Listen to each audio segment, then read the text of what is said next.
Yeah, I'm a little bummed. Truly a little bummed. Alright, well, I just figure I'm just going to start to let you guys know a little bit about myself. I move around a lot. I have ADD, so I just walk everywhere. So you guys just get used to it. But a little bit about myself. I grew up in Long Beach, California, moved to Murrieta about 5 years ago. The best move ever. I moved back to Anaheim, and now I'm back in Murrieta because, well, this is where my heart is, and this is what I really like to do. But in between my time from graduating high school until like this point in my life, I've done duty in the military.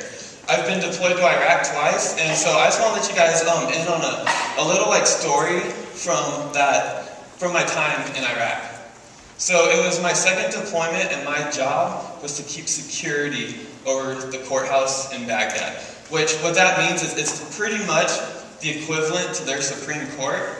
And so what my job was to stand on the roof and to make sure like no vehicles came in that would like blow it up or anything, or like, you know, gunfights. That was like my whole job. So like I'd be up on the roof in like 130-degree weather, wearing like 140 pounds worth of gear, just standing up on the roof like every single day of the week. And it was like a lot of work, and it was like really tough. But we had this little shack up on the roof, and it literally was a shack with plexiglass windows. And in the shack it had an air conditioning, so we gotta go in there every once in a while. But every single day while we were there, because we'd work 12, 14-hour days, is we had lunch brought to us by just the other people that are working in the courthouse. And so as we're working the courthouse, we get our lunch up there, and so we were just like eating it, and it's like we're eating in the air conditioning shack, and it's just awesome. It's a great feeling. It's good, healthy, delicious food. It is just like the best meal ever. It's like 130 degrees out, we're sweating, we're like, air conditioning with food. And so it was like a big deal to us. And then every day, after we finished eating, about an hour after, there came these, a couple Iraqi men who would come up and they'd clean out the shack. A couple of guys who would come up, they'd take our leftover food and just throw it all away and everything, and just clean up the area and make it all nice for us. Well, while we were there after about a month, me and my partner, his name was Stowe, we were looking and we were like, they aren't just throwing away our food. These guys are taking whatever we have, whatever we didn't eat, and they're taking it for themselves to eat. And so we watched this go on, and we're watching it for a month, and we start talking to these guys in the little bit of Arabic that we know, and so like it's horrible. I speak like 5 words of Arabic. So like it's horrible, like I can't really communicate with these guys, I can't really talk to them. But they're just like the time and the patience and just conversing with them, and them trying their best English, me trying my best Arabic. We were talking and we were like, hey, why is it that you guys go through our food and take what we don't eat? Why is it that you guys are doing this? They go, well, the main guy goes, this is why I do it. I have a wife at home who's about 7 months pregnant. And I don't make enough to feed her, the rest of my family, and myself. So what I do is I take everything that I get here, all the money and everything, and I give it to my wife to pay for the family, to pay for the food, to make sure that the baby's going to come healthy. And so I just eat whatever I can find.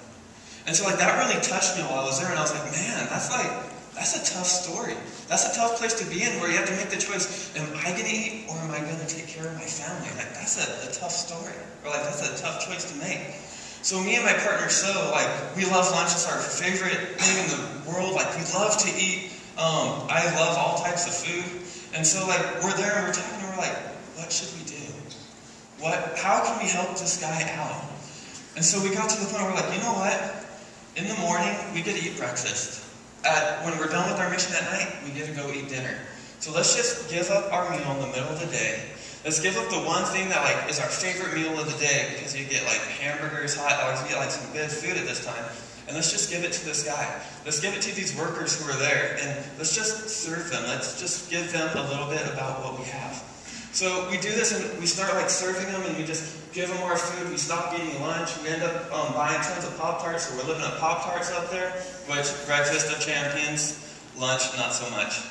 So like we're eating all of this food, and we're like, so we give them all of our food, and like there's just this joy that came across their face. There's this joy that's like, hey, these guys are giving up stuff. He's giving up their meal, their lunch. These guys who are here to protect us, they're giving up their food so that we can have it. They're giving up their food so that we can support our families. Man, that's something powerful. Well, today what I want to do is I want to take a little look through the book of John. We're going to read a little bit of John chapter 13. How many of you guys brought your Bibles? Woo! Woo! 2. 4, 3, 2. Okay. Give them a round of applause. Alright, well, if you didn't bring your Bible, that's okay, because I'll read it out loud for you guys. But we're going to be looking through John chapter 13. And leading up to this point, this is after Jesus has come, to the town where they're going to persecute him. He's come to the town, they're starting the Last Supper.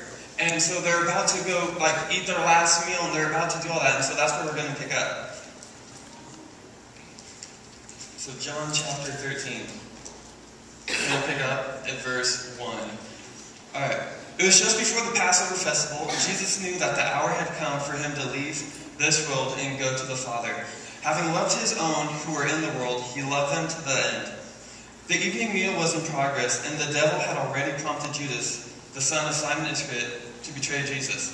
Jesus knew that the Father had put all things under his power, and that he had come from God and was returning to God. So he got up from the meal, took off his outer clothing, and wrapped a towel around his waist. After that, he poured water into a basin and began to wash his disciples' feet, drying them with the towel that was wrapped around him. He came to Simon Peter, who said to him, "Lord, are you going to wash my feet?" Jesus replied, "You do not realize now what I am doing, but later you will understand." He's like, "Hey, Peter, you don't understand it, you don't get it, but just wait, you'll figure it out later." Jesus answered, "Unless I wash you, you have no part with me." "Then, Lord," Simon Peter replied, "not just my feet, but my hands and my head as well." Jesus answered, "Those who have had a bath need only to wash their feet. Their whole body is clean, and you are clean, though not every one of you." For he knew who was going to betray him, and that was why he said not everyone was clean. Alright, so we're just going to stop right there for right now. So, if you guys want, I like to make things awkward for people. I really do. It's something I thrive on. So I need someone who is okay to be a little bit awkward. I'm going to say I prefer a guy. I'm sorry, girls. I prefer a guy for this one. Alright. Joe, you want to pick someone for me? Just pick me a guy who is okay. It's going to get awkward. I'd rather have a junior higher because it'll be great to watch him squirt. Alright. Let's give him a hand for coming up here.